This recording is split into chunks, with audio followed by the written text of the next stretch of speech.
Mheshimiwa Waziri wa Fedha Balozi Hamisi Musa Omar amesema taasisi kama TRA kuwepo nchini kwa kipindi cha miaka 30 ni kitendo cha mfano wa kuigwa na taasisi nyingine nchini, hususan katika ukusanyaji wa mapato.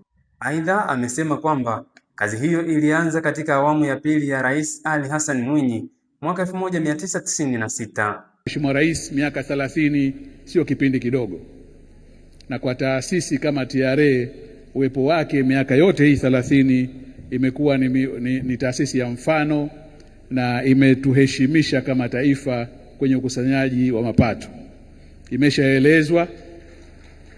Imeshaelezwa historia yake, lakini nirudie kusema kwamba kazi hii Mheshimiwa Rais ilianza katika awamu ya pili ya uongozi wa taifa letu chini ya Rais wa awamu ya pili marehemu mzee wetu Ali Hassan Mwinyi, ambaye ndiye aliyeunda tume maarufu ya Edwin Mtei, ambaye ilikwenda kufanya kazi ya kutoa mapendekezo mbalimbali kwenye kuimarisha usimamizi wa kodi. Tume ilifanya kazi baina ya mwaka 1989 mpaka 1991 na ikatoa mapendekezo kadhaa ya uimarishaji wa usimamizi wa mapato ndani ya Tanzania.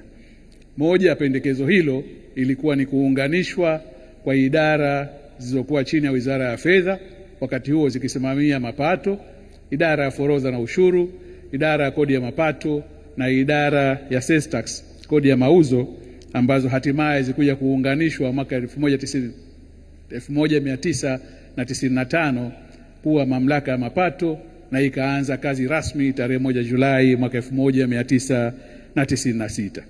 Hata hivyo, kamishna mkuu wa mamlaka ya mapato Tanzania TRA Bwana Yusuf Juma Mwenda ameeleza namna TRA ilivyotekeleza maagizo ya Rais Daktari Samia Suluhu Hassan ya kutokutumia nguvu katika ukusanyaji wa kodi na badala yake kuhamasisha ulipaji wa kodi kwa hiari.